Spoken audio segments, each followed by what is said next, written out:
चलो तो क्या करना है अभी, आज भी प्रॉब्लम ही करवा देता हूँ सॉल्व, या नया थ्योरी स्टार्ट करूँ? कल तो थ्योरी वो भी बोला था ना। सो बेसिक प्रोबेबिलिटी का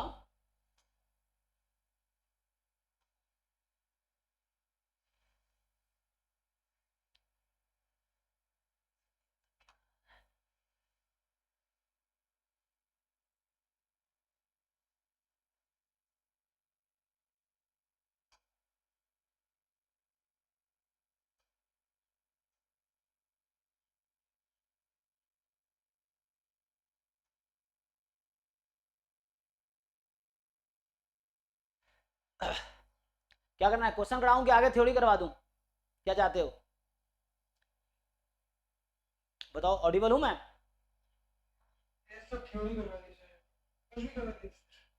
अभी लास्ट टाइम हमने पिछले क्लास में एक क्वेश्चन करवाए थे इस टॉपिक के, पिछले 3-4 क्लास से तो क्वेश्चन ही करवा रहा हूँ। तो बाकी तुम लोग असाइनमेंट प्रैक्टिस करो, और जो डाउट है, रात को डाउट क्लास होगी 11 से 12 ना, सो उसमें तुम डाउट पूछो। और उसको उस फोन से सारे ग्रुप से रिमूव कर दीजिए, वो फोन में एडमिन है ना, उस फोन से उसको सारे ग्रुप से रिमूव कर दीजिए जो भी ग्रुप में है जाके।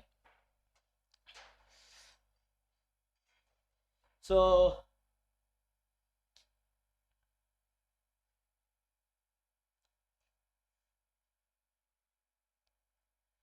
लगता है या तो मैं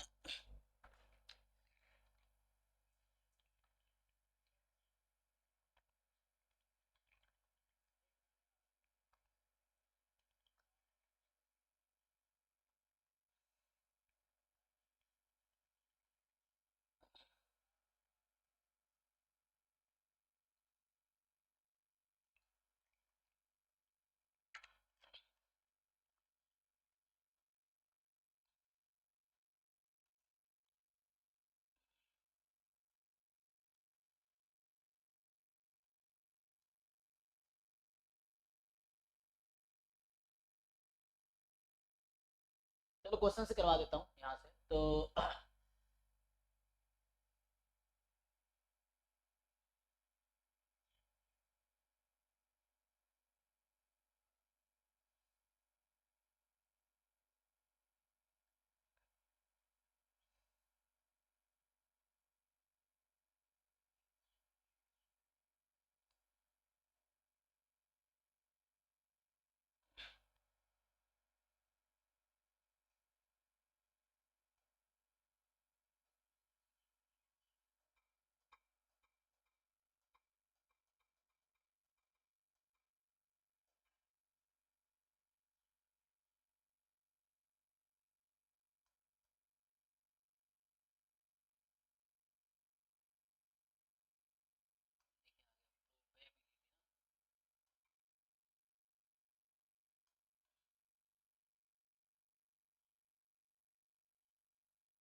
सारे ग्रुप से कर, जितने भी हमारे ग्रुप में सब में से निकाल दीजिए।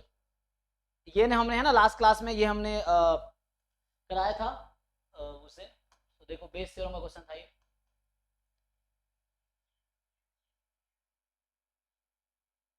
तो ये सब अभी नहीं कर पाओगे आप, है ना? ये हमने कराया था ऑलरेडी सॉल्व। 12 फेयर है ना, क्वाइन है, उसको टॉस किया, तो क्या प्रोबेबिलिटी है, कम से कम 2 बार 6 आएगा।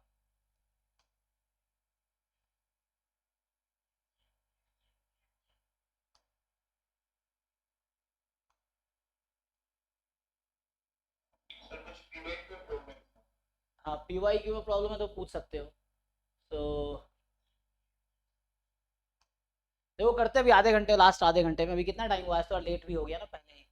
सो अभी 7:30 to 8 तुम्हारा डाउट डिस्कस करता हूँ, या ऐसे रात को 11 से 12 में भी आ सकते हो, कोई दिक्कत नहीं है, वैसे अभी भी ठीक है।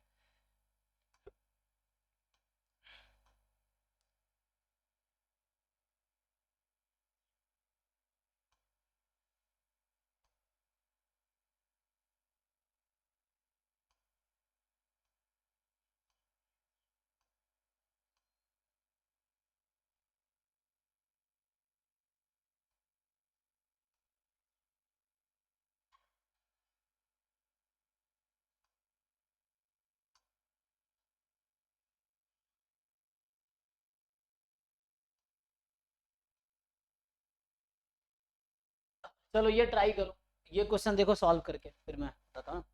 जैसे 49 है, और जो PYQ वाला डाउट है वो हम डिस्कस कर सकते हैं, क्योंकि PYQ सब किसी न किसी सबके लिए रेलिवेंट होगा, वरना क्या होता है कि जैसे क्वेश्चन किसी बच्चा का डाउट है तो बाकी के लिए जरूरी नहीं यूजफुल होगा। सो ये है PYQs वाले सबके लिए यूजफुल होंगे, क्योंकि आपको सीखना पड़ेगा हाउ टू सॉल्व। तो इसको ट्राई कीजिए, देखिए क्या होगा।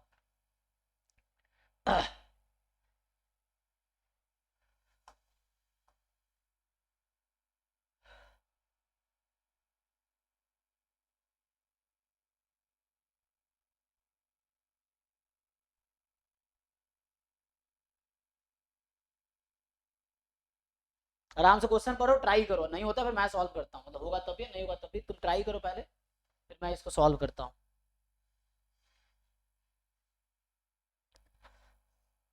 2 मिनट का टाइम लो और ट्राई करो। हाँ,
भाई answer.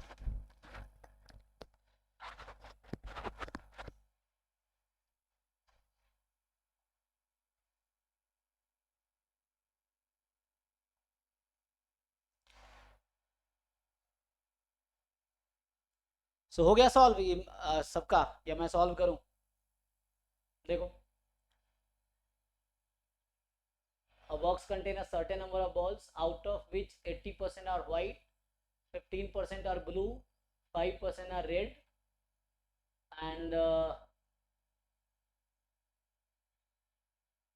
all the balls of the same color are indistinguishable. ठीक है? So among the white ball, alpha percent are marked defective. Among the blue ball, 6% are marked defective.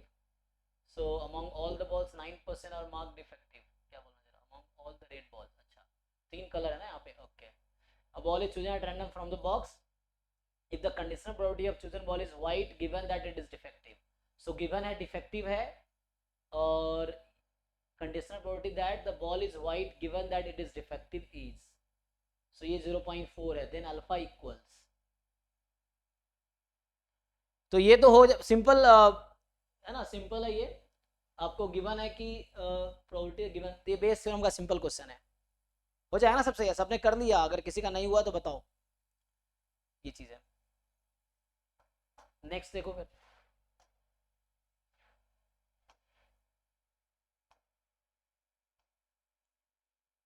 ये कंडीशनल प्रोबेबिलिटी, हालांकि ये भी कर, लेकिन रैंडम वेरिएबल है तो आगे करेंगे, देखो।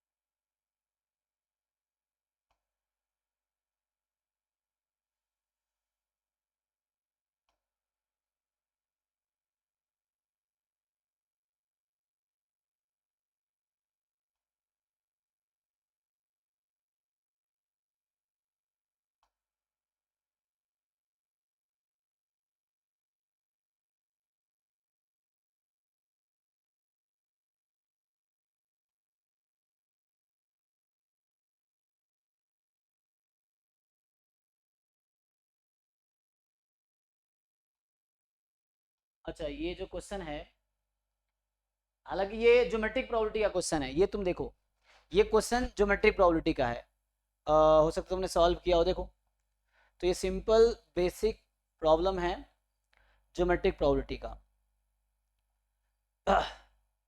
सॉल्व करके देखो अगर समझ आ रहा है तो, और नहीं समझ आ रहा तो भी बताओ, तुम बताओगे तभी मैं सॉल्व करूंगा, वरना मान लूंगा सबने सॉल्व कर लिया, ये है। अगर तुम्हें नहीं हो रहा है, तुम बोलोगे कि ठीक है सॉल्व कर दीजिए, तो मैं सॉल्व करूंगा, है ना। अभी अगर नहीं पूछ पाते हो तो सॉल्व करके, रात को 11 से 12 जो डाउट क्लास है वो 12:30 तक जनरली चलती है, तो आप तब ज्वाइन करके डाउट पूछो, लेकिन डाउट पूछोगे तो सीखोगे, नहीं पूछोगे तो हो सकता है तुम्हें पहले से कुछ आता हो, तो फिर कुछ सीखने की जरूरत ही नहीं, सब आता है तो क्या दिक्कत है, ट्राई कीजिए।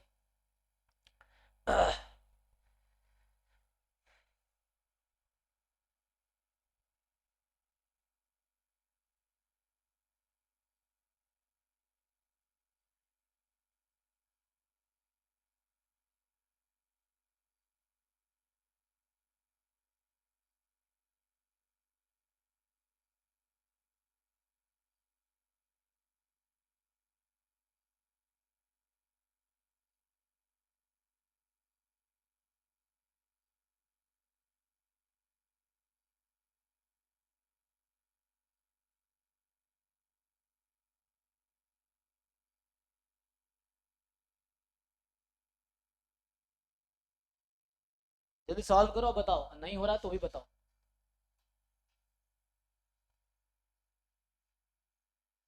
कहाँ उधर है ना मेरा बैग में चार्जर होगा, चलो कोई नहीं, मेरा चार्जर ये लगा देता हूँ, इससे कोई इफेक्ट टूटा हुआ है तो कुछ होगा। हाँ तो ये खाली उसका ये टूटा है ना, चल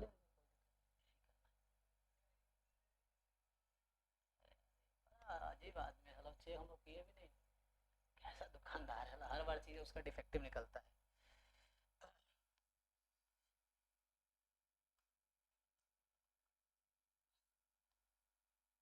सॉल्व करो, आंसर निकालो, नहीं हो रहा तो भी बताओ, और हो रहा है तो आंसर बताओ, ठीक है ना।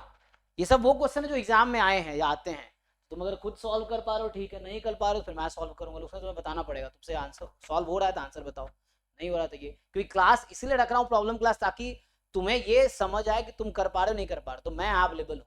घर पे करोगे नहीं होगा तो फिर तुम्हें बाद में पूछना पड़ेगा, ये भी ऑप्शन है, जो लोग घर पे प्रैक्टिस कर रहे हैं और अच्छी बात है, नहीं प्रैक्टिस करो तो एग्जाम नहीं निकलेगा तुम्हारा, सिंपल है, जो क्वेश्चन प्रैक्टिस कर रहा है उनका एग्जाम निकलेगा।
आंसर? अरे भाई क्वेश्चन सॉल्व करने को दिया हुआ है, साउंड कैसे आएगा अनीस? एक तो तुम लोग ये क्वेश्चन सॉल्व करने को दिया हुआ है ना। ओके तो ऑफिशियल आंसर में आंसर मिल जाएगा, आंसर तो आ रहा है ना कम से कम। ओके ये आ रहा है।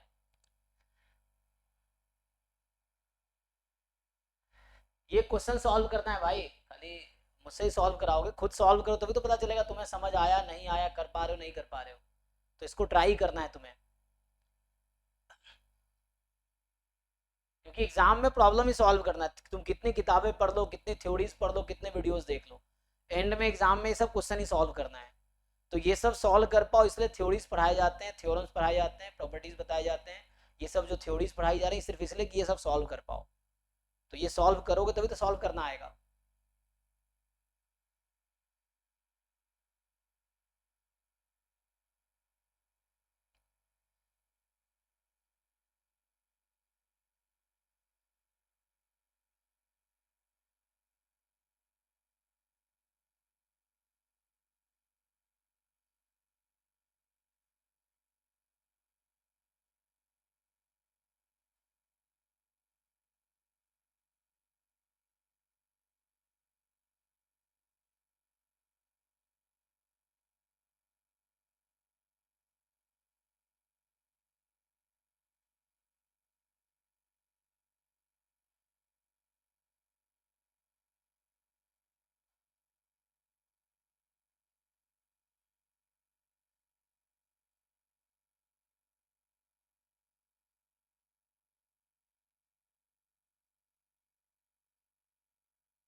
सॉल्व करूं या आगे बढ़ूं?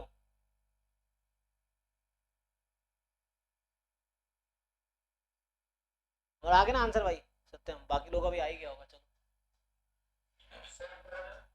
हाँ हाँ तो बताओ ना, नहीं आया तो एक तरह से टाइम पास कर रहे हो अपना भी मेरा भी। या तो सॉल्व करके देखो या देखो। तो इसमें क्या है, किसने कहा है कि a point A B is chosen at random from the rectangular region 02 and 04। तो ये समझो सैंपल स्पेस, आपका सैंपल स्पेस क्या है? तो ये अच्छा बी होगा, ओके देखते हैं। सो जो सैंपल स्पेस आपका ये है 02 to 04। तो आपको याद होगा जो ज्योमेट्रिक प्रोबेबिलिटी वाले क्वेश्चन हम लोग करते थे इस तरह से कि ये 0 है और ये 2 है, ये 2 4। सो इस तरह से है। सो इसका कोऑर्डिनेट है 2,4। ये आपका सैंपल स्पेस समझो। तो ये ए और बी की वैल्यू बात कर रहे हैं, ये ए एक्सिस है ये बी एक्सिस है, ये समझो अभी। ठीक है ना, ए बी की बात कर रहे हैं ना, ए जो है ए बी इस इंटरवल में, मतलब ए 0 से 2 के बीच होगा और बी आपका 0 से 4 के बीच होगा। अब समझिए that probability that the area of the region. अब इसको जरा समझना है। तो जब भी किसी इनइक्वालिटी का हमें ग्राफ बनाना पड़ता है पहले हम लोग इक्वालिटी बनाते हैं।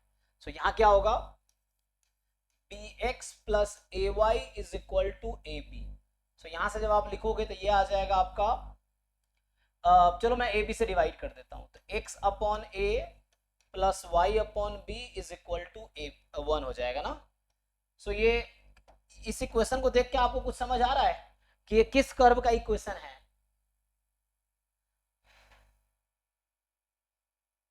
ये किस कर्व का इक्वेशन है? सर्कल है, इलिप्स है, पैराबोला है, हाइपरबोला है, लाइन है, क्या है? ये किसकी इक्वेशन है?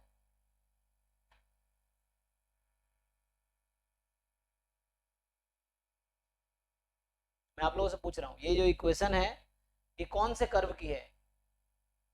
इतने सारे ऑप्शंस दिए हैं मैंने। X upon A plus Y upon B is equal to 1 किसकी इक्वेशन होती है?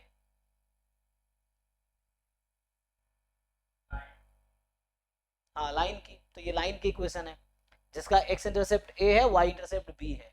तो ए बी तो रैंडम है, ए बी 0 2 के बीच कुछ भी हो सकता है, तो जैसा भी समझो ए बी रैंडम है। तो यहाँ पे क्या है कि जहाँ पे भी ए होगा है ना वो हमारे पास, सो जैसे अभी क्या है कि जैसे सपोज करो यहाँ पे अगर होगा, सो ये लाइन है, यहाँ पे ए यहाँ पे बी इस तरह से। सो और लेस देन इक्वल टू लिखा हुआ है तो मतलब इसका क्या आएगा जी? इस तरह से कर सकते हैं हम।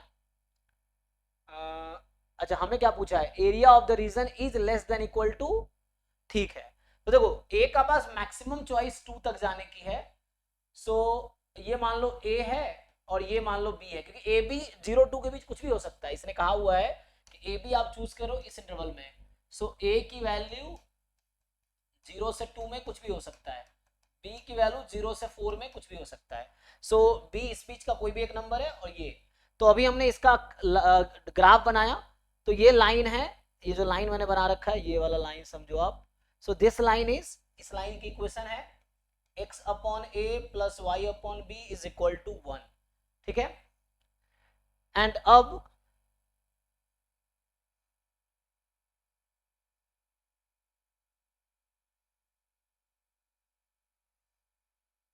x upon A plus Y upon B is equal to 1 हो जाएगा। अब क्वेश्चन ये, what is the area of this triangle? इसका एरिया कितना है? तो ये जो आर रीजन लिखा हुआ है, ये सेडेड रीजन, यही रीजन आर है। ये जो रीजन सेडेड है वो आर रीजन है। सो आपको पूछ रहा हूं एरिया कितना है, एरिया ऑफ आर। ये जो सेडेड रीजन का एरिया कितना होगा? ये लेंथ ए है और ये वाली बी है। So what is the area of this reason?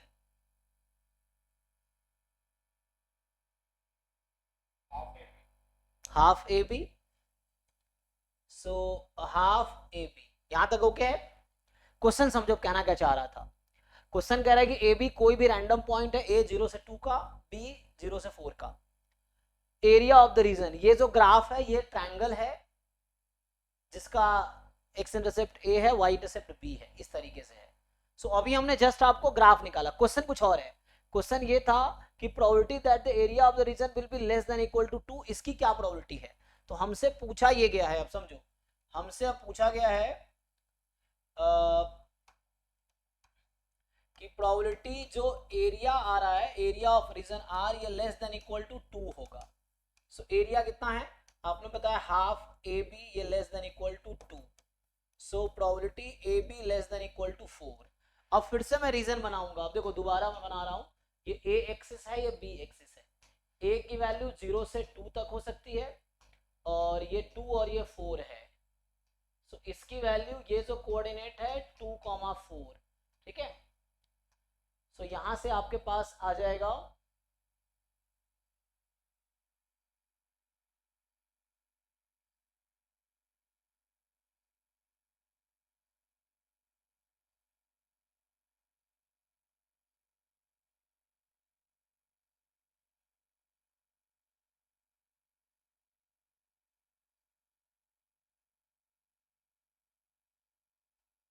ये अभी शेडेड रीजन आपका, ये सैंपल स्पेस है अभी, ठीक है। अब आपको क्या करना है, द क्वेश्चन इज क्या प्रोबेबिलिटी है A B less than equal to 4। तो अब मैं इसका ग्राफ बनाता हूं इसके अंदर, देखो अब। सो अभी क्या करते हैं, अब इसका ग्राफ बनाओ, ए बी लेस देन 4। तो पहले उसके लिए क्या करना पड़ेगा हमें? उसके लिए हमें करना पड़ेगा A B is equal to, जब भी इनइक्वालिटी का रीजन सेलेक्ट करना है तो सबसे पहले आप इक्वालिटी का ग्राफ बनाओगे actually. So A B is equal to 4 हो जाएगा। सो ये 0 है, ये 2 है ना, और ये 0 से 4 है, यहां चल रहा है। सो यहां से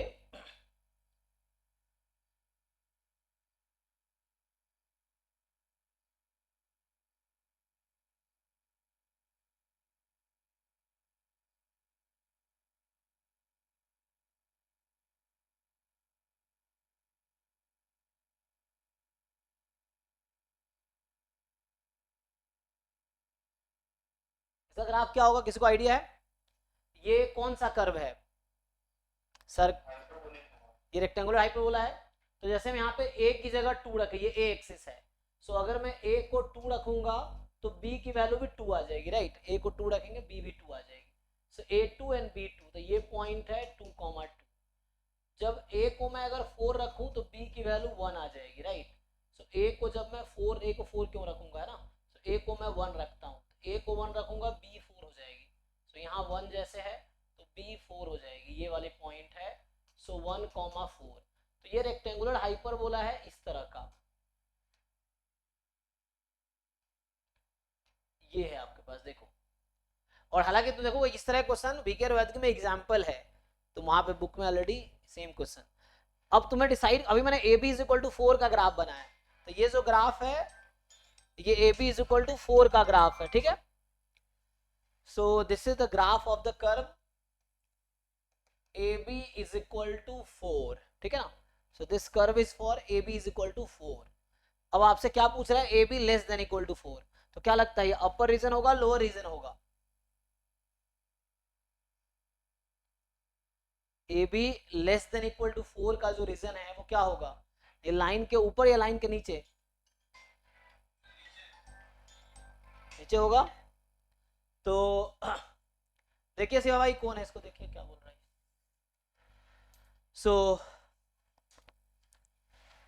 है ना, सिंपल 0 0 रख के देख लो, कोई एक पॉइंट लो, टेस्टिंग पॉइंट 0 0 रख के देख लो, a0 b0 less than 4 satisfy करेगी, तो ये वाला रीजन है। ये जो रेड पोर्शन है इसकी आपको प्रोबेबिलिटी निकालनी है एक्चुअली, तो ये एक्चुअल क्वेश्चन में आ गया अब, तो ठीक है।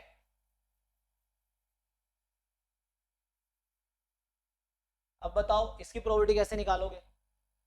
सो आपके पास दोनों ऑप्शन है, आप एक काम कर सकते हो यहाँ पे कि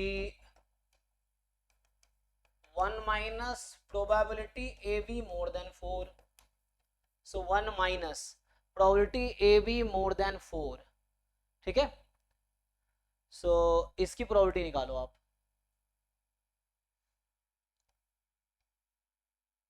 सो 1 minus A be more than 4, क्या कह रहा था। तो अभी उसको लिंक भेज दीजिए, अभी क्लास 8 बजे करीब भेज दीजिएगा, उसी नंबर पे व्हाट्सअप आया होगा, वहाँ स्टूडेंट ही है, उसको खोल के उसका नंबर पे जाके ट्रू कॉलर से व्हाट्सअप पे एक लिंक यही वाला भेज दीजिए। अभी क्लास खत्म हुई 8 बजे ना, 8 बजे के आसपास बोलिएगा ज्वाइन कर लेगा, तो ठीक है। तो यहाँ से आ जाएगा आपका ए बी मोर देन 4 है, तो ये भी मोर देन 4, ये वाला रीजन हो जाएगा, अब जो ऊपर ब्लैक वाला है वो रीजन हो जाएगा, ठीक है। पहले था ये वाला रीजन आपका, ये था, मैंने वो कर दिया।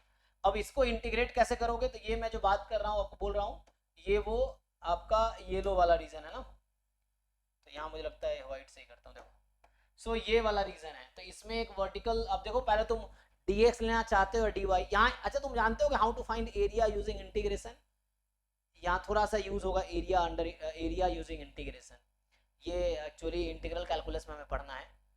तो यहाँ से अगर सॉल्व करोगे ना आप, तो इस रीजन का एरिया निकालना, तो यहाँ पे आपको डबल इंटीग्रेशन यूज कर रहा हूँ मैं एरिया के लिए, तो ये थोड़े से मतलब जिन लोगों को इंटीग्रल कैलकुलस नहीं आता उनको थोड़ा सीखना पड़ेगा, या हम लोग ये सिलेबस में है, जब इंटीग्रल कैलकुलस करेंगे तब वहाँ पे आएगा। सो ए बी मोर देन 4 है, तो जस्ट एरिया लिख लो, तो यहाँ मान लो d a comma d b, अब तुम्हारी मर्जी पहले क्या लिखना है, डी ए डी बी या डी बी डी ए, है ना, it's up to you. So अगर डी ए डी बी लिखूंगा, मतलब पहले इंटीग्रेशन एक रेस फिर वाई, तो एक रेस्पेक्ट लिखूंगा तो पहले एक की लिमिट लिखूंगा, फिर ओरिजेंटल लाइन मुझे लेना पड़ेगा। सो ये वाले कर्व में हमें निकालने ए की लिमिट बी के टर्म में, सो यहाँ पे ए की लिमिट कितनी है, ए बराबर 4/b, ये हो गया, और यहाँ पे ए की वैल्यू कितनी है, a इज इक्वल टू 2, सो यहाँ पे लिमिट जो होगी 4/b से लेके 2 तक, ठीक है ना, a की लिमिट है 4/b से 2 तक, ये स्टार्ट किया हमने हॉरिजॉन्टल, ये थोड़ी इंटीग्रल कॉन्सेप्ट यूज कर रहा हूँ आप, ठीक है ना। सो 4/b से 2 तक। अब देखो आपका b कहाँ से कहाँ तक इन्वॉल्व है, तो ये कौन सा पॉइंट था, b की वैल्यू कहाँ से कहाँ तक है, सो ये था b इज इक्वल टू 2, अब इसका प्रोजेक्शन लेंगे हम लोग b एक्सिस पे, सो 2 से 4 हो जाएगा। अब क्वेश्चन है क्या ये इंटीग्रेशन कर पाओगे, ये बस देखना है तुम्हें। सो सिंपल ये इंटीग्रेशन है, अब आई होप डबल इंटीग्रेशन जिनको आता होगा तो उनको सॉल्व कर पाएंगे। सो पहले 2 से 4 ऐसे ही रखो, यहाँ कुछ नहीं तो 1 है, 1 डी ए हो जाएगा, और a की लिमिट हो जाएगी 4/b से लेके 2 तक db, और यहां से आ जाएगा 1 माइनस, अब इसकी लिमिट लगा लो तो 0, अभी तो 2 से 4 है, ये हो जाएगा a की जगह 2 माइनस 4/b db, और यहां से आ जाएगा आपके पास 1 minus 2b minus 4 ln b, ठीक है। सो ये हो जाएगा 2 से 4, सो 1 माइनस 4 टू जा 8 माइनस 4 ln 4, माइनस में 2 टू जा 4 माइनस 4 ln 2। अब इसको सिंप्लीफाई कर लो क्या आता है। सो इसको आप सिंप्लीफाई कर लोगे, अच्छा एक मिनट, तो हमने क्या किया, हमने वो सैंपल स्पेस से डिवाइड नहीं किया ना, तो अभी हमने बस एक पार्ट किया, ठीक है ना। होता क्या है, जब हम प्रोबेबिलिटी निकालते हैं, सो आपको याद होगा ना ज्योमेट्रिक प्रोबेबिलिटी में क्या होता है, probability of event E is equal to area of E upon area of sample space, यही मैंने लिखा था ज्योमेट्रिक प्रोबेबिलिटी में। तो अभी जो मैंने सॉल्व किया वो एरिया ऑफ E है एक्चुअली, तो जो ये इधर लिखा सिर्फ एरिया ऑफ E है, तो इसके अपॉन में आएगा एरिया ऑफ सैंपल स्पेस, और ये सैंपल स्पेस का एरिया कितना होगा, ये तो रेक्टेंगल है ना, क्या इसका लेंथ 2 है, विड्थ 4 है, 2 4 जा 8, तो अपॉन 8 करना पड़ेगा यहाँ पे। सो अभी हम इसको कर देता हूँ ना, सो ये अपॉन 8 चलता रहेगा, इसका अपॉन 8, बस इस वाले का ये अपॉन 8 चलता रहेगा, इस पूरे के अपॉन में जस्ट 8 चलेगा, क्योंकि ये जस्ट एरिया था इवेंट का, area of event upon area of sample space भी होगा ना, सो सैंपल स्पेस का एरिया 8 है। सो यहाँ से फाइनली आंसर क्या आया, 1 माइनस, सिंप्लीफाई कर लो, 8 माइनस 4 4, 4 log 4, तो यहाँ आ जाएगा यह 4 log 4, तो log 4 को आप लिख सकते हो, 4 को 2 स्क्वायर, 2 बाहर आ जाएगा, तो 8 log 2, तो माइनस 8 log 2 प्लस 4 log 2, तो माइनस 4 log 2, ठीक है ना, अपॉन में 8 हो जाएगा। सो यहां से आपका आंसर आ जाएगा 8, सो 8 माइनस 4, ठीक है जी, देख लो, तो प्लस 4 log 2, तो यहाँ से फाइनल क्या आ गया, 4 प्लस 4 ln 2 अपॉन 8, 4 कॉमन लेके काट दो, तो 1 प्लस ln 2 अपॉन में 2, ठीक है ना, ये आ गया। किसी को डाउट है तो पूछो, देखो, अरे यार क्या है, एक साथ कैसे आएगा, सो एक साथ उधर बुला लेता हूँ, रुको यहाँ से कट कर देता हूँ, सो हाफ है ना, कट कर देता हूँ।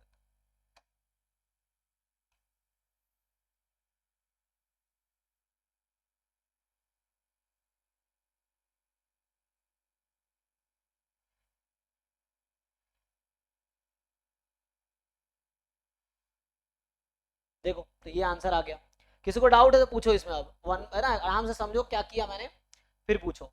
एक तो पहले हमने एरिया निकाला था, क्वेश्चन वो था क्या प्रोबेबिलिटी है उस रीजन का एरिया लेस देन 2 होगा, पहले एरिया निकाला फिर लेस देन 2 किया हमने, ठीक है। अब एरिया निकालने के लिए डबल इंटीग्रेशन करना पड़ता है, जो कि आगे हम पढ़ेंगे भी, बहुत लोगों को पता भी होगा, नहीं तो आगे हम डिस्कस भी करेंगे क्यों, ठीक है। सो यहाँ से आ जाएगा आपके पास,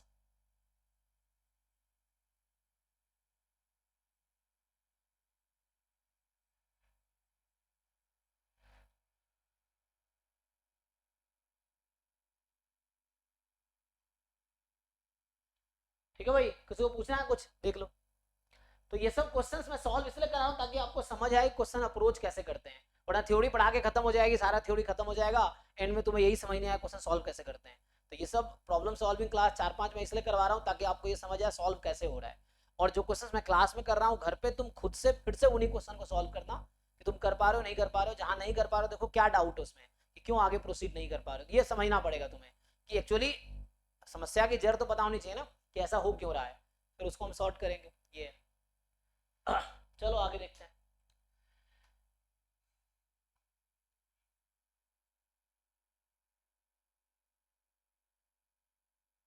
तो अभी कल हम नया टॉपिक, कल में भी क्लास ना हो सकता है मैं घर जाऊंगा, तो परसों नया टॉपिक स्टार्ट करूंगा, जब तक आप प्रैक्टिस कर लेना।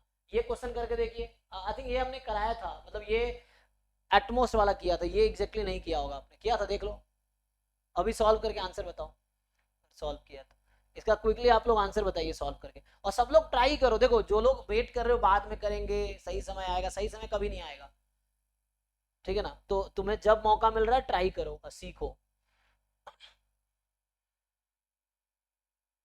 और जहां से कहीं ना कहीं से हर कोई स्टार्ट करता है, तो तुम आज स्टार्ट करोगे तो कुछ टाइम बाद बेटर सिचुएशन होगा जहां आज हो।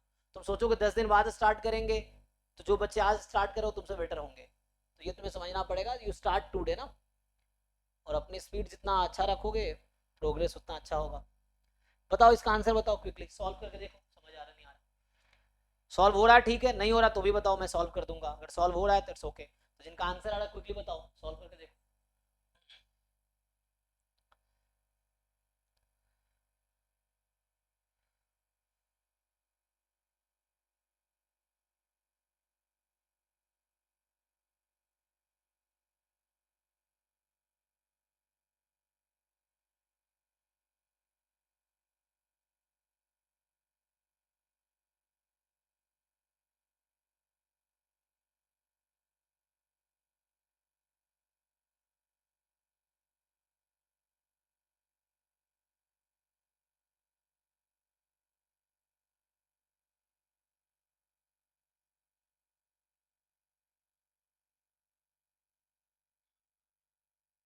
आंसर तो याद नहीं, बट आपको अगर जो लग रहा है, क्या आपका आ रहा है?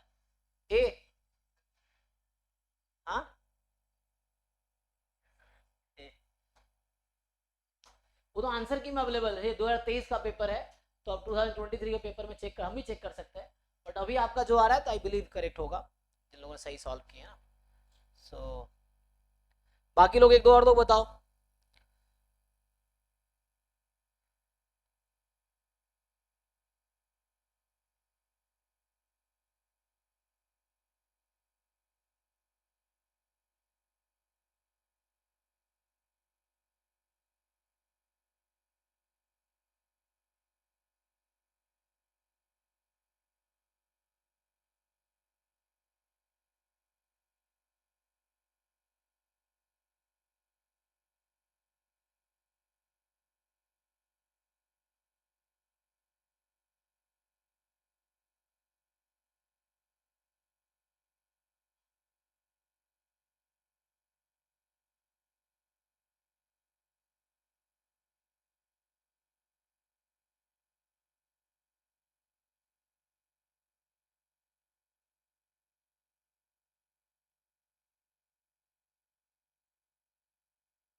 श्योर का आंसर नहीं आया अभी तक?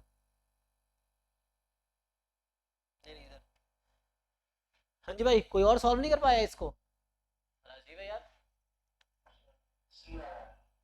एक का ए आया, एक का सी आया, अब कैसे डिसाइड करें क्या करेक्ट है? अच्छा सी आया, ओके। बताओ भाई, वेट किसा करते, जब आंसर आ जाए बताओ ताकि आगे बढ़े। ठीक है जी। तो आई होप सबने सॉल्व कर लिया होगा। किसी को डाउट है तो पूछो, बताओ। सॉल्व करूं या आगे बढ़ूं?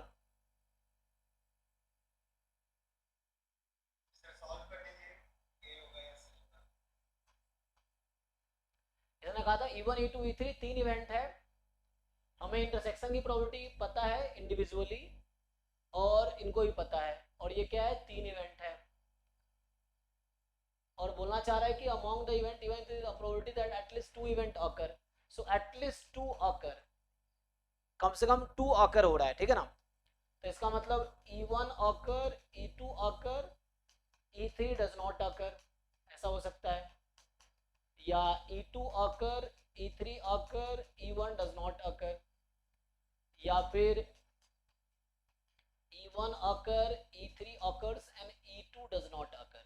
So इसमें exactly 1 and 2 occurs, here exactly 2 and 3 occurs, here exactly 1 and 3 occurs. मतलब exactly 2 events occurs वो लिख दिया।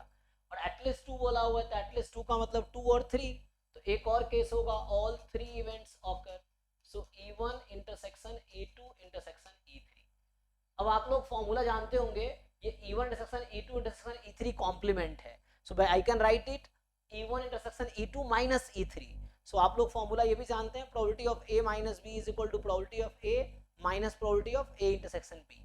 तो इसको ब्रेक करूंगा तो ये ऐसा आएगा, probability of E1 intersection E2 minus E1 intersection E2 intersection E3। ठीक है, ऐसे यहाँ पे आएगा E2 इंटरसेक्शन E3 माइनस तीनों का इंटरसेक्शन। तो डायरेक्टली फॉर्मूला यूज कर लेता हूँ, ठीक है। सो लिख सकता हूँ formula, but directly value use कर लेता हूँ मैं, देखो। सो ये आएगा हमारे पास probability of E1 intersection E2 कितना, 1/4। अब minus E1 intersection E2 intersection E3, मैं एक फॉर्मूला यूज कर रहा हूँ, कौन से वाला, ये वाला formula, probability of A minus B, जिसको बोलते हैं A intersection B complement. So probability of A minus probability of A intersection B, यही है। तो यहां से आ जाएगा, यहां से आ गया दिस प्लस E2 है ना। सो 1/5 माइनस 1/6, फिर 1/5 माइनस 1/6 प्लस 1/6, चेक कर लो। तो इसको ब्रेक करोगे, E2 इंटरसेक्शन E3 माइनस तीनों का इंटरसेक्शन एंड सो ऑन, तो ये दोनों तो कट जाएगा। अब बाकी इसको चेक कर लो कितना आता है सिंप्लीफाई होके। सो 1/4 प्लस 1/5 माइनस, है ना, देखो 1/, तो इसको ठीक से लिख लो, एलसीएम लोगों तो कितना 30 आ जाएगा। पहले लिख लेता हूँ, 1/5 दो बार है तो 2/5 हो गया प्लस में, फिर ये 1/4 है प्लस में, और 2/6 दो बार है ना, तो 2/6 को हम 1/3 भी लिख सकते हैं। ये 1/6 माइनस में, 1/6 माइनस में, तो ये आपका 2/6 मतलब 1/3 हो गया। अब इसको अगर आप सिंप्लीफाई करेंगे, चलो इसको 1/3 लिख देता हूँ। सो 1/3, तो इसका एलसीएम ले लो, कितना हो जाएगा, 30 में चल जाएगा काम। 34 का मल्टीपल है नहीं, तो मुझे लेना पड़ेगा 120। सो 120, अब ठीक से कैलकुलेशन कर लो, ये देखो कितना आएगा, सिंप्लीफाई करके बताओ तुम लोग।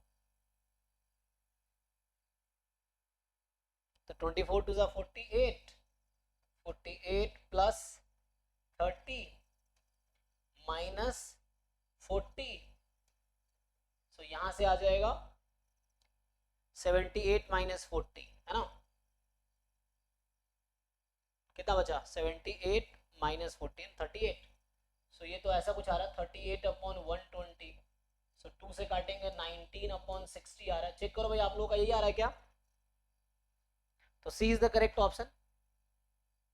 किसी को डाउट है इसमें? है ना, 2024 में भी इस तरह के क्वेश्चन आए थे शायद, एटलिस्ट वाला, एटलिस्ट या एटमोस्ट, पहले एक और आ चुका है, यहाँ एटलिस्ट था, उसमें एटमोस्ट था, at most 2 event occurs. Last class में मैंने सॉल्व किया था उसको, ठीक है, देखो। सो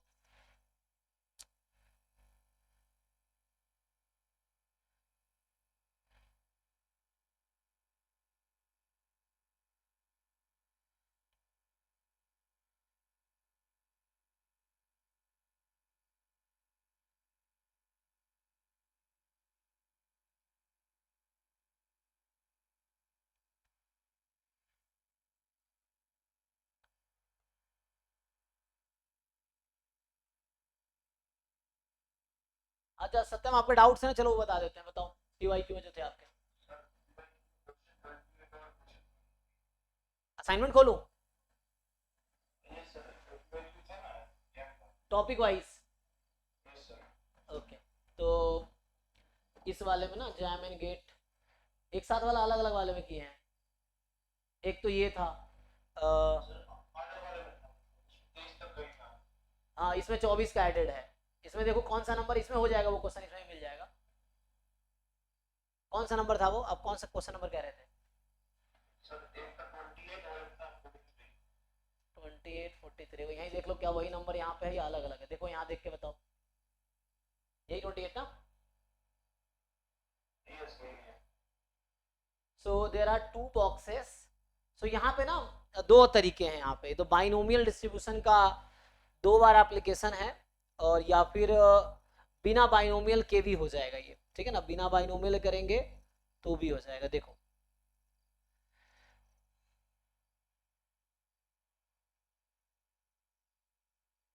है ना, पहले सब लोग पीवाई को, जो भी टॉपिक कंप्लीट होता है ना, तो पहले उसके पीवाई क्यूज करो, और नहीं हो रहे हैं तो सारे डाउट पूछो। अगर एक भी क्वेश्चन नहीं हो रहा है तो तुम सारे क्वेश्चन मुझसे पूछो, बट जो पहला क्वेश्चन तुमसे नहीं हो रहा वो मुझसे पूछो, दूसरा तीसरा, है ना? तो डाउट पूछने का कोई मना, लेकिन ट्राई करो फिर पूछो, सीखना है ना समहाउ। तो सबका लेवल बराबर तो है नहीं, किसी का लेवल लो है, किसी का एवरेज है, किसी का हाई ऑलरेडी अच्छा लेवल पे है। तो जो अच्छे लेवल पे उनके कम डाउट आएंगे, जो अभी लोअर लेवल पे उनको ज्यादा डाउट। लेकिन अभी तुम्हारे पास टाइम है प्रिपरेशन का, तुम सीख सकते हो। और जो बच्चा अभी अच्छे लेवल पे कुछ टाइम बाद उनसे बेटर भी तुम कर सकते हो। सो डिपेंड करता है कि तुम कितना अपने आप को इंप्रूव करते हो। So somehow you have to work for that, ये चीज है। देखिए तो इसमें क्वेश्चन है कि there are two boxes each containing two component. दो बॉक्स है और दोनों में दो दो कंपोनेंट है, ठीक है ना? Each component is defective with probability 1/4। अभी मैं कंपोनेंट की बात कर रहा हूं। सो अभी कंपोनेंट यहाँ पे C1 C2 है, और यहाँ पे भी C1 C2 कंपोनेंट है, दो दो मतलब अलग अलग समझ सकते हो। so there are two boxes, each have two defective components, each have defective with probability 1/4 each component। पहले component की बात कर रहा है, defective होगा उसकी probability 1/4 and independent of other component। Question ये है कि the probability that exactly one box contain exactly one defective component। so एक तो बाइनोमियल तरीके से हो जाएगा। सो बाइनोमियल का आइडिया है आपको, जो क्लास बेसिक, हाँ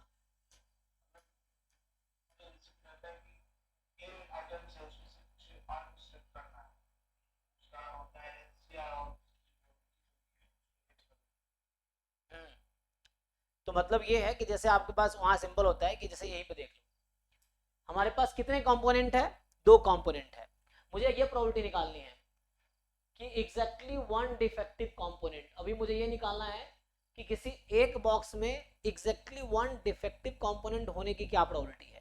क्वेश्चन ये है एग्जैक्टली वन डिफेक्टिव कंपोनेंट होने की क्या प्रोबेबिलिटी है।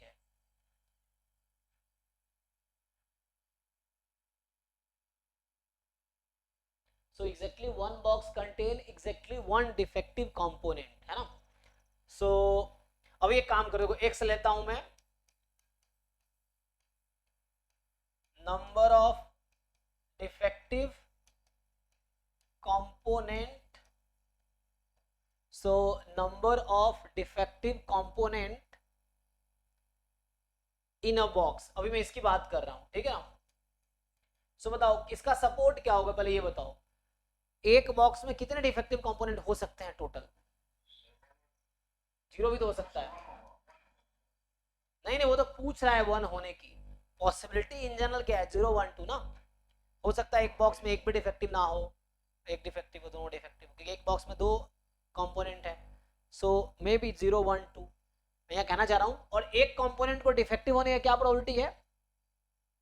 1/4। तो मैं आपसे पूछूं एक्स की प्रोबेबिलिटी कितनी है? देखो यहाँ पे दो कंपोनेंट है तो n बराबर 2, हम दो कंपोनेंट है, और एक कंपोनेंट को डिफेक्टिव होने की प्रोबेबिलिटी कितनी है? 1/4। तो अगर मैं डिस्ट्रीब्यूशन यूज कर रहा हूँ, बिना डिस्ट्रीब्यूशन के भी हो जाएगा, लेकिन मैं डिस्ट्रीब्यूशन यूज कर रहा हूँ। सो ये अभी x का ये डिस्ट्रीब्यूशन है, बाइनोमियल 2, 1/4। क्यों? नंबर ऑफ डिफेक्टिव कंपोनेंट है ना, there are two components, so number of defective component n is 2 और नंबर ऑफ डिफेक्टिव को नंबर ऑफ सक्सेस मान लो, सक्सेस इज डिफेक्टिव कंपोनेंट, तो इसका डिस्ट्रीब्यूशन बाइनोमियल 2,1/4 होगा। अब तुम बताओ क्या प्रोबेबिलिटी है एग्जैक्टली वन डिफेक्टिव कंपोनेंट होने की। अभी मैं इसकी प्रोबेबिलिटी निकाल रहा हूँ कि एक बॉक्स में एग्जैक्टली वन डिफेक्टिव कंपोनेंट होगा, उसकी क्या प्रोबेबिलिटी है।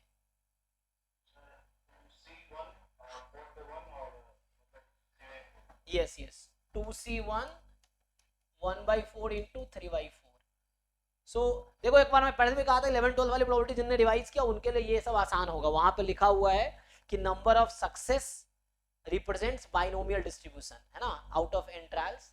तो यहाँ दो कंपोनेंट है, मैं नंबर ऑफ डिफेक्टिव कंपोनेंट ले रहा हूँ, तो 0 1 2 हो सकता है। सो अब ये कितना आ गया टोटल, तो 6/16 मतलब 3/8 आ गया, ठीक है।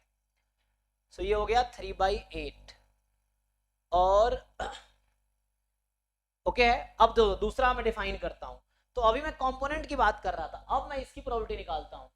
Exactly one box contain exactly one defective. अब मैं y नया रैंडम वेरिएबल डिफाइन कर रहा हूं, number of boxes containing exactly one defective component. तो ये जो एग्जैक्टली वन डिफेक्टिव कंपोनेंट है ये मेरा सक्सेस है अभी। और ट्रायल क्या है, देखो नंबर ऑफ बॉक्सेस, यहां बॉक्स की बात कर रहे हैं। सो हमारे पास कितने बॉक्स हैं, 2 बॉक्स है। सो ये बोला है कि number of boxes containing exactly one defective component. So क्या लगता है y का सपोर्ट क्या हो सकता है, कितने बॉक्स में एग्जैक्टली वन, 0 1 2, ये भी पॉसिबल हो, दो बॉक्स है ना, तो हो सकता है एक में भी ना हो, एक में दो। अब यहाँ पे तुमसे मैं पूछना चाहूंगा y की प्रोबेबिलिटी कितनी होगी, बाइनोमियल क्या पैरामीटर्स होगा।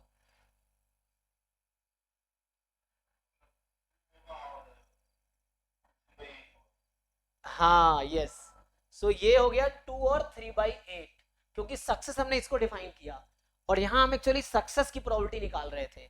सो दिस वाज, है ना, सो ये हम फाइंड कर रहे थे सक्सेस की प्रोबेबिलिटी कि एग्जैक्टली वन डिफेक्टिव कंपोनेंट की अलग से प्रोबेबिलिटी निकाला। अब वो यहाँ यूज हो रहा है, तो अब हो गया। अब आप इसमें क्या y बराबर 1 निकाल सकते हो, वही इसका आंसर होगा इस क्वेश्चन का।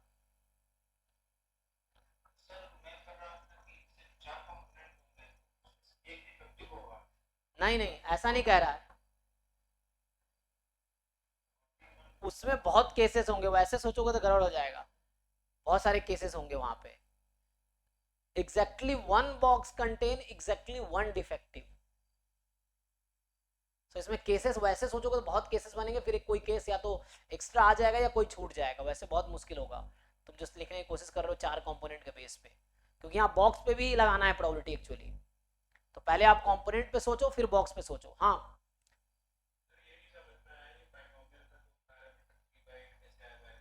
जी जी, यहाँ हमने क्या डिफाइन किया, जैसे हम लोग एक बाइनोमियल डिस्ट्रीब्यूशन का इंटरप्रिटेशन क्या होता है, number of success in an trials, right. तो यहाँ मैं क्या लिख रहा हूं, number of boxes containing exactly one defective component. ये क्वेश्चन कह रहा है ये क्या प्रोबेबिलिटी है exactly one box containing exactly one defective component. तो पहले तो मैंने यहां से अलग से निकाल लिया exactly one defective, probability of exactly one defective component की प्रोबेबिलिटी निकाल लिया इन अ बॉक्स, उसकी प्रोबेबिलिटी 3/8 हो गई एक्चुअली। इसको अभी के लिए स्मॉल p बोल दो आप। तो यहाँ डिफाइन किया number of boxes containing exactly one defective, तो ये मेरा सक्सेस है। तो जब आप बाइनोमियल n, p लिखते हो, सो what is meaning of small p,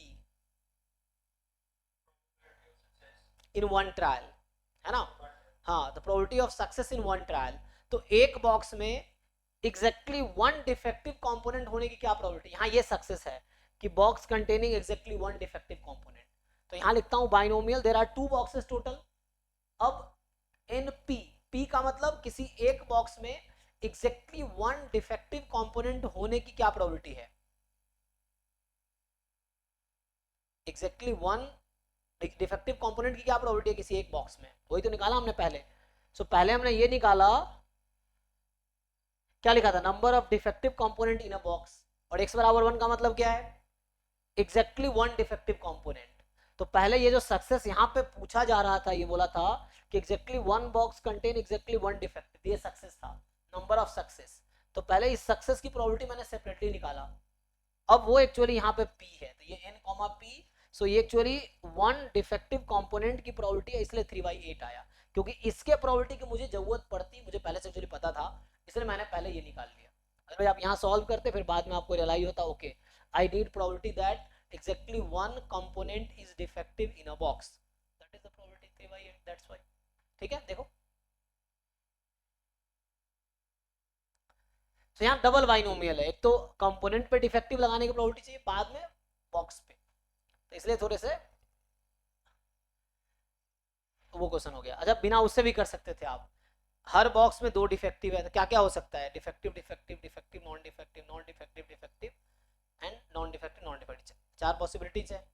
अब क्या प्रोबेबिलिटी है कि ये जो 4 आपके पास कंपोनेंट है, इसमें हमें क्या पूछा था, एग्जैक्टली वन डिफेक्टिव वाले कितने हैं, 2 आउटकम है ना, एग्जैक्टली वन डिफेक्टिव वाले, तो उससे भी कर सकते हो आप सॉल्व। देखो अगर वैसे सॉल्व करता मैं, बाइनोमियल नहीं लगा, जो लोग कहते हैं बाइनोमियल नहीं लगाइए, बिना बाइनोमियल के भी हो जाता। सो मैं एक बॉक्स में टोटल पॉसिबिलिटी इतनी है।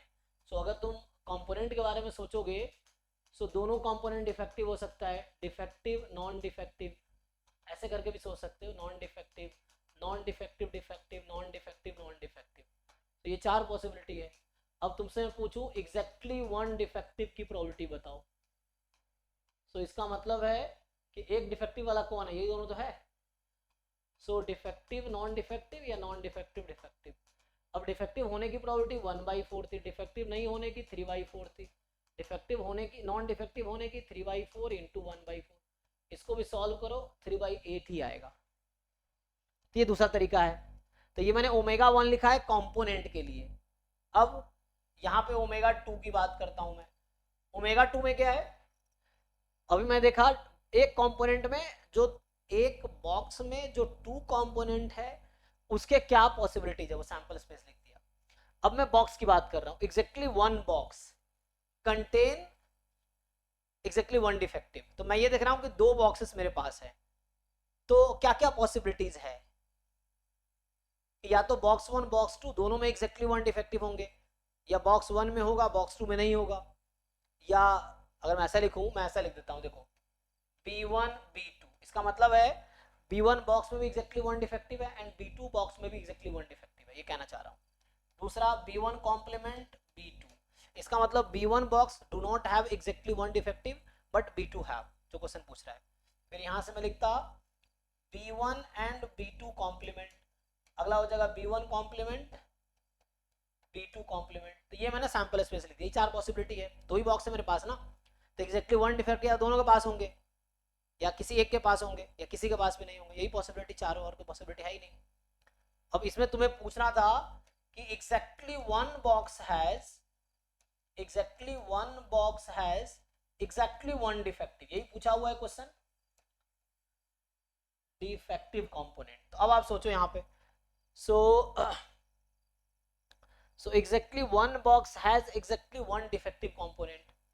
सो आप देखो इसमें क्या होगा, एग्जैक्टली वन डिफेक्टिव मतलब दिस एंड दिस, यही तो है कि यहाँ B1 में एग्जैक्टली वन डिफेक्टिव है, B2 में नहीं है, तो इसकी निकाल लो। So probability B1 complement B2 plus, ये आपको सोचना पड़ेगा, इसके अलावा तीसरा चौथा पांचवा छठा तरीका भी हो सकता है, मैं 2 तरीके से सॉल्व कर रहा हूँ, आप थर्ड फोर्थ फिफ्थ सिक्स से भी कर सकते हैं, आप सोचेंगे तो ये है ना, अपने दिमाग से आप लगाएंगे तो और भी तरीके हो सकते हैं।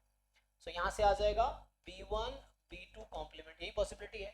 B1 कॉम्प्लीमेंट मतलब B1 do not contain exactly one defective, तो एग्जैक्टली वन डिफेक्टिव कंटेन करने की प्रोबेबिलिटी 3/8 है, तो ना करने की कॉम्प्लीमेंट ले लो उसका 5/8 इंटू 3/8 प्लस, यहाँ B1 में एग्जैक्टली वन डिफेक्टिव है 3/8, B2 में डिफेक्टिव नहीं है 5/8, इसको आप सिंप्लीफाई करो, सो हो गया 5 से 15 30/64, चेक करो जरा 30/64, सो 15/32 ये आ जाएगा, यहाँ भी चेक कर लो आप 2C1 3/8 इंटू 5/8, यहाँ भी वही आएगा 30/64 15/32। मे भी आप थर्ड तरीके से भी कर सकते हो, तो आपको सोचना पड़ेगा, जैसे वो बता रहा था 4 कंपोनेंट से, उस तरीके से भी कर सकते हो, बट वो बहुत प्रॉब्लम है उस तरीके से, है ना, उसमें बहुत दिक्कत है। चेक कर लो, अगर पूछना है कुछ पूछो। जी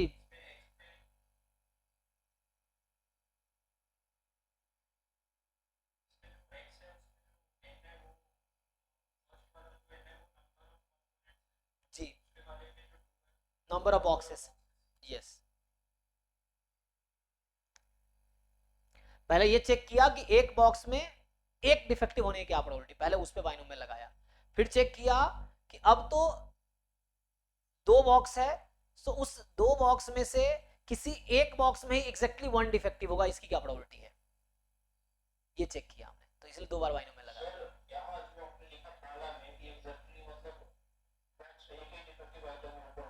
हाँ हाँ करेगा ना, जैसे हेड टेल टाइप का हो गया ना ये, जैसे क्वाइन को टॉस करते हो, head tail tail head same होता है, बड़ा अलग होता है, हेड टेल और टेल हेड सेम होता है कि डिफरेंट होता है, तो ये इसलिए भी डिफरेंट है। अगर दो कॉइन को टॉस कर रहे हो तो दो पॉसिबिलिटी, ऐसे दो कंपोनेंट है तो ये पॉसिबिलिटी होगी।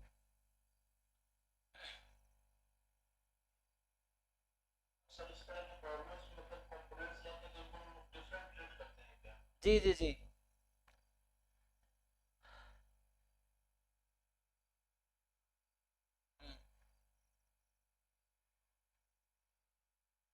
नेक्स्ट बताओ। तो ये असाइनमेंट ग्रुप में ऑलरेडी शेयर हुआ है, बाकी लोग ये सॉल्व कर सकते हैं, जिनको डाउट हो पूछ सकते हैं। हाँ बोलो क्वेश्चन नंबर, क्वेश्चन नंबर। तो आपने सॉल्व नहीं किया, इसका मतलब आप देख के ऐसे ही पूछ रहे हो, सॉल्व किया आपने सच में?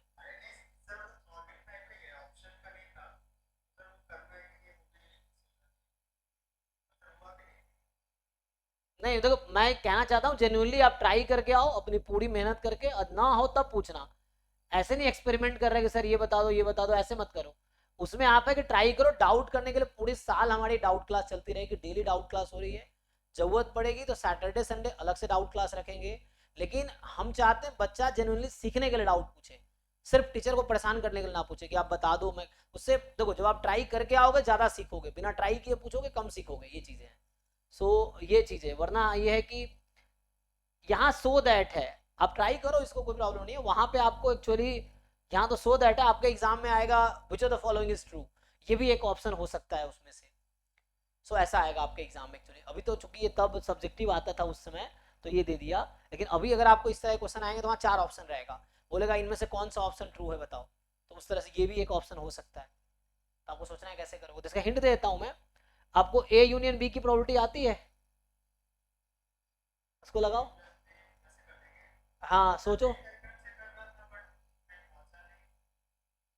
A and A, B, C be the pairwise independent event such that, एक तो pairwise independent है, तो यहाँ से इंटरसेक्शन की प्रोबेबिलिटी प्रोडक्ट हो जाएगी, यहाँ से इंटरसेक्शन की प्रोबेबिलिटी प्रोडक्ट हो जाएगी, दोनों को डिवाइड कर दो तो AC में रिलेशन नहीं आ जाएगा, और यहाँ से एक्चुअली ये आ जाएगा, इसका A यूनियन B का फॉर्मूला यूज कर दो। अब A और C के बीच में ऑलरेडी रिलेशन पता है हमें, कैसे पता है, इन दोनों इक्वेशन को डिवाइड कर देना, मैं हिंट देता हूँ तुम सॉल्व करना। अब यहाँ पे क्या होगा, ये एक सिर्फ प्रोबेबिलिटी ऑफ ए में आ जाएगी या सिर्फ प्रोबेबिलिटी ऑफ सी में आ जाएगी, किसी एक में आ जाएगी, है ना। तो ये या तो सिर्फ ए में होगा या सिर्फ सी में होगा, और सिर्फ ए या सिर्फ सी में होगा। तो मान लो प्रोबेबिलिटी ऑफ ए को एक्स मान लेना, तो ये कोई ना कोई जहां तक मुझे लग रहा है क्वाड्रेटिक इक्वेशन टाइप की आ जाएगी, मे बी क्वाड्रेटिक आ जाएगी। अब आपको क्वाड्रेटिक इक्वेशन को बोल रहा है मोर देन इक्वल टू ये होगा, इसका मतलब मिनिमम वैल्यू है ये।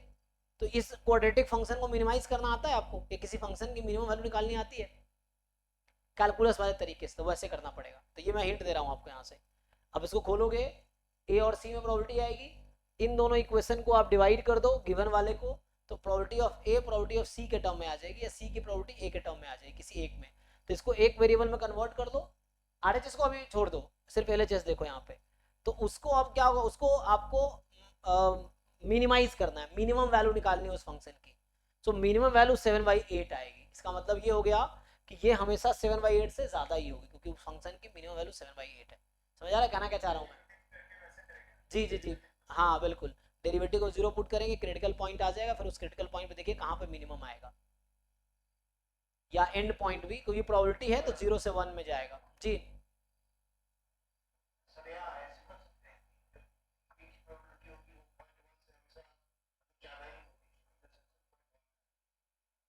हाँ देन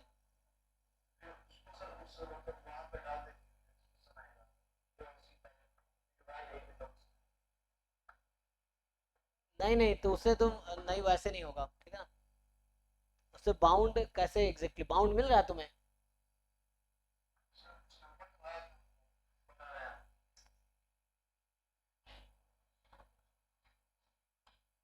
हाँ तुम वेरीफाई कर सकते हो, अगर उस तरह से हो रहा है तो यू कैन वेरीफाई, ये है।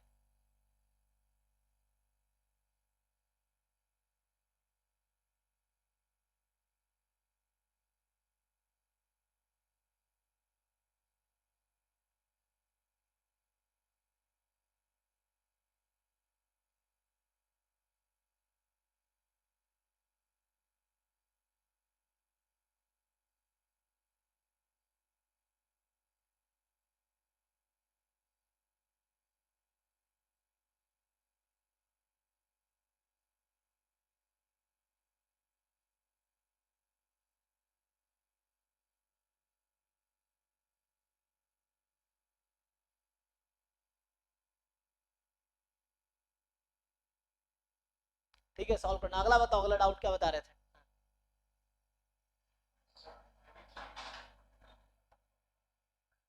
क्या बोले, समझ ही नहीं आ रहा क्या बोल रहे।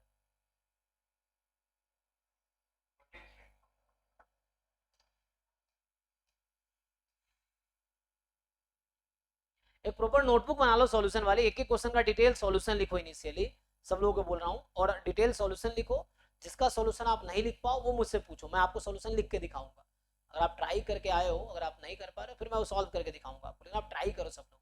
और जो ट्राई करेंगे उन्हीं का आगे कुछ हो सकता है लाइफ में, जो ट्राई नहीं करेंगे ऐसे ही सिर्फ क्लास करने से बहुत ज्यादा फायदा नहीं होना, क्वेश्चन सॉल्व करने की कोशिश करना होगा, जो डाउट है वो आपको पूछना पड़ेगा, तब जाके आप सीखोगे ना, ये है।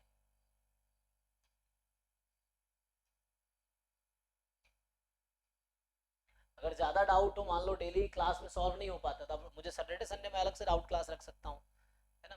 ये है, सैटरडे संडे में खाली रहता हूँ।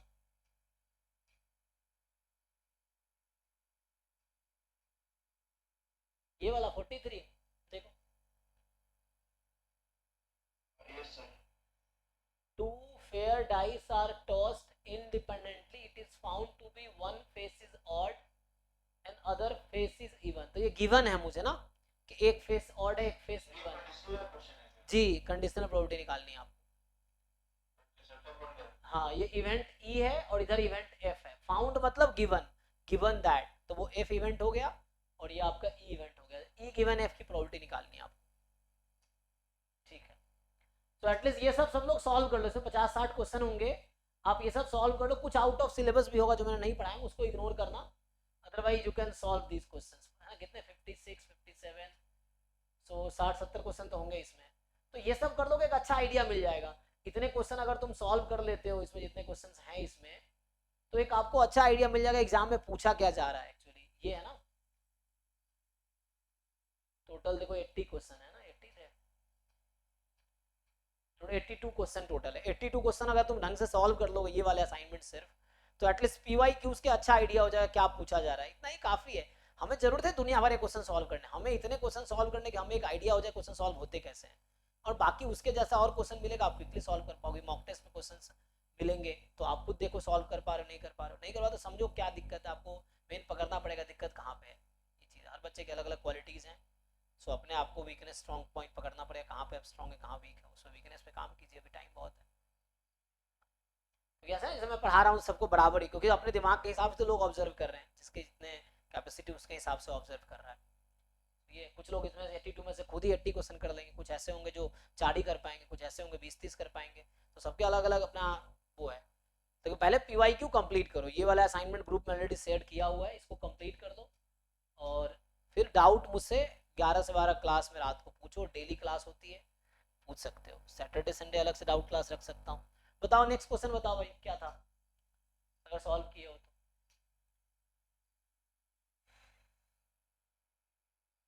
नेक्स्ट पूछना या हो गया सारे बाकी? और मुझे एक तो लगता है कि आप में से कुछ लोग ऐसे होंगे जो स्टार्ट भी नहीं किए होंगे सॉल्व करना। अभी नया टॉपिक आ जाएगा, फिर वो उनके होमवर्क अलग हो जाएंगे, तो फिर पुराने तुम कब करोगे? जैसे क्लास जैसे चल रहा है, अभी इतने दिन मैंने थ्योरी पढ़ाया, पिछले 4 क्लास से प्रॉब्लम करवा रहा हूँ, तो इन 4 दिन में आपको एटलीस्ट पीवाईक्यू वाले कंप्लीट कर लेने चाहिए। ये है।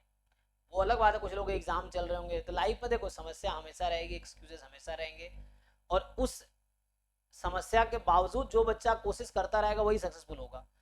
प्रॉब्लम सबके लाइफ में चल रहा है कुछ ना कुछ, किसी के सेमेस्टर एग्जाम, किसी का घर में प्रॉब्लम है, किसी के ना, ये बहुत सारे सबके लाइफ में प्रॉब्लम है डिफरेंट टाइप के। अब उस प्रॉब्लम के बावजूद जो एफर्ट्स करेगा वही सक्सेसफुल होगा। ये चीज़ें, अब एक्सक्यूज कोई देगा सर इस वजह से नहीं कर पाए, नहीं कर पाए, तो उसे एग्जाम वाला वो नहीं समझ पाएगा तुम्हारी तकलीफ है। एग्जाम में वो नहीं समझेगा तुम्हारे पास प्रॉब्लम था इसलिए तुम अच्छे मार्क्स नहीं ला पाए। अच्छे मार्क्स नहीं लाओगे तो रैंक खराब आएंगे, रैंक खराब आएगा एडमिशन नहीं होगा। ये है, तो वो इतना नहीं समझेगा, उसके बावजूद जो बच्चा एफर्ट्स करेगा वही कुछ कर पाएगा। तो जो भी टॉपिक कंप्लीट होता है पहले आप उसके क्वेश्चंस करो, और अगर है ना ये अगर कंप्लीट हो गया हो तो मैं कुछ क्वेश्चन इधर से ये वाला करवा देता हूँ, या जिन लोगों ने कर रखा है देख लो, इन्हीं में से कुछ क्वेश्चन अगर पूछना हो तो पूछ लो।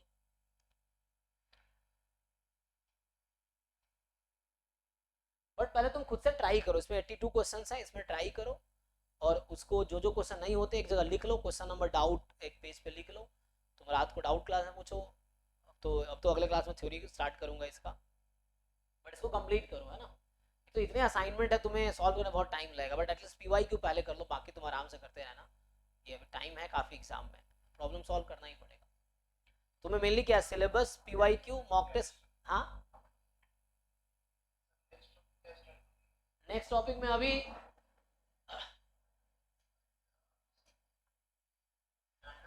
हाँ अभी मैं यही स्टार्ट करूँगा। मैं ये सोच रहा हूँ कि एक बार ये दोनों बैच बराबर आ जाएगा, मैं सोच रहा हूँ कंबाइन कर दूँ बैच को, तो एकलव्या 1-2 को कंबाइन कर दूंगा। कंबाइन करने का मतलब ये है कि क्लास का टाइम जनरली या तो मैं 7 से 9 कर दूंगा दोनों का, या 7 to 1, या एक मतलब सोच रहा हूँ ऐसा कर दूँ, अगर होगा तो सुबह 1 घंटे डाउट क्लास, फिर जैम का बैच, फिर गेट का बैच, फिर डाउट क्लास।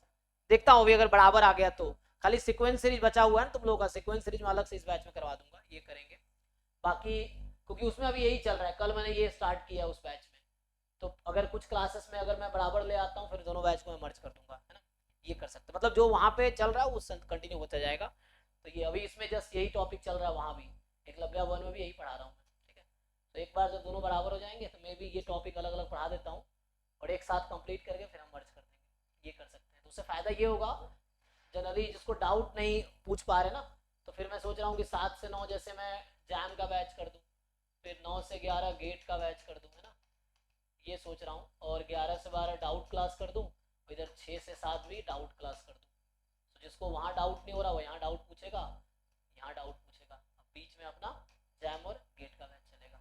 ये हो सकता है, ये कर सकता हूँ आगे से। तो ये तब होगा जब दोनों बैच कंबाइन हो जाएगा। अभी का शेड्यूल तो पता ही है आप लोगों को, तो अभी 6 जैसे ये आपका 2 बैच चल रहा है, जैम 2 है ना, जो एकलव्या 2 है, तो इसका चल रहा है 8 to 9:30 अभी हमारा चल रहा है, एकलव्या 1 चल रहा है, 9:30 to 11 अभी गेट का चल रहा है, अर्जुना बैच चल रहा है, और 11 से 12 डाउट क्लास चल रहा है। ये अभी शेड्यूल है, बट अगर आगे मैं दोनों बैच अगर मर्ज कर पाता हूँ, अगर सब लोग एग्री होंगे तभी होगा, नहीं तो यही चलता रहेगा। अगर एग्री होंगे तो फिर मैं सोच रहा हूँ ऐसा कर दूंगा, तो डाउट का 2 स्लॉट आ जाएंगे।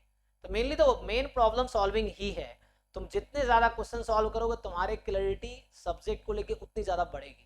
क्वेश्चन कहाँ से सॉल्व करोगे, असाइनमेंट है जो इतना भेजता हूँ ग्रुप में, ड्राइव में इतने सारे, वो सॉल्व करो, बुक्स के एक्सरसाइज कर सकते हो, पीवाईक्यूज कर सकते हो, डिफरेंट एग्जाम के आईएसएस के पीवाईक्यू कर सकते हो, गेट के कर सकते हो, जैम के कर सकते हो, नेट के कर सकते हो, जो तुम्हारे सिलेबस से रिलेटेड है। सब कुछ नहीं करना है दुनिया में, सारी चीज़ें नहीं सीखनी, आपके जो जैम सिलेबस से रिलेटेड चीज़ें वो सीखना है एक्चुअली, ठीक है ना। तो वो मैं आगे प्लान कर रहा हूँ, देखता हूँ, बता दूंगा जैसे होगा, और अगर सब लोग रेडी होंगे तभी ऐसा होगा, उतना कोई दिक्कत नहीं। तो कल से मैं ये स्टार्ट करूंगा, ठीक है ना।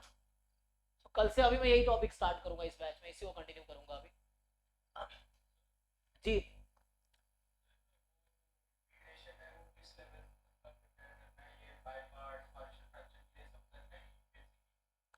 आएगा तो ठीक है, कि कई बार बीच में आ जाता है वो, तो बेसिक सिंगल इंटीग्रेशन तो आना ही चाहिए, क्योंकि जब वही पीडीएफ वीडियो पढ़ेंगे तो वहाँ पे इंटीग्रेशन खूब आएगा।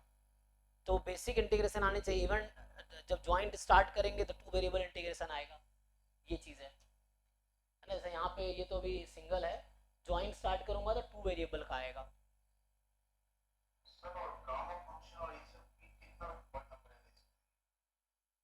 गामा फंक्शन ये सब तो सिलेबस का ही पार्ट में कराऊंगा एक्चुअली, गामा और ये सब मैं करवाऊंगा। अभी मैथ पोर्शन स्टार्ट करूंगा तो पूरा एक साथ ही स्टार्ट होगा। मतलब सर वो रैंडम वेरिएबल्स में कोई टेबल्स नहीं, जो जरूरत पड़ेगी मैं क्लास में उस टाइम ही करा दूंगा। तुम बताओगे कि तुम्हें ये नहीं आता है तो मैं उस टाइम ही करवा दूंगा, तुम्हें बताना पड़ेगा ये है, ठीक है ना।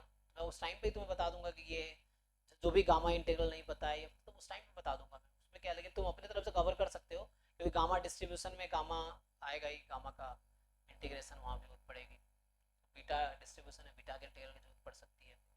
तो इस तरह से वो सब तुम्हें पढ़ना पड़ेगा। तो समय के हिसाब से डिसाइड होगा तुम्हें कितनी जरूरत पड़ती है। बट ये है कि तुम्हें जरूरत पड़ेगी basic single integration, double integration, फिर उसी में गामा बीटा इंटीग्रल ये सब भी आ जाता है। तो ये सब जरूरत पड़ेगी। तो वो तो तुम्हें जैसे जिस पॉइंट पे जो नहीं आ रहा है, लाइव क्लास का ही फायदा है ना कि तुम पूछ सकते हो मुझसे उस पॉइंट पे ये क्या होगा, ये क्या होता है। अगर नहीं आता है आपको तो आता है तो ठीक है, ठीक है ना। तो जरूरत पड़ेगी इंटीग्रेशन की, तो वो मैं आगे कवर करूंगा। पहले हम यहाँ पे इसको अभी तो ये भी मैं यहीं से स्टार्ट करूंगा नेक्स्ट क्लास में, ठीक है ना। सो ठीक है, तो आज यही स्टॉप करता हूँ। तो आप लोग अपना इसको कंप्लीट कर लो, ये वाला सिलेबस एक बार देख लो, असाइनमेंट जो ग्रुप में भेजे वो कर लो। जो अगर बुक आप फॉलो कर रहे हो तो बुक के एग्जाम्पल एक्सरसाइज आप देख सकते हो, थ्योरीज देख सकते हो। जो भी डाउट्स हैं डाउट क्लास में पूछो आप, ये ठीक है। सो अभी कल से मैं ये स्टार्ट करूंगा, तो कल अगर क्लास होती है तो कल थोड़े कम चांस है क्लास होने की। कल मैं यहीं से स्टार्ट करूंगा, ठीक है, इस बैच का क्लासेस से क्लब 2 की।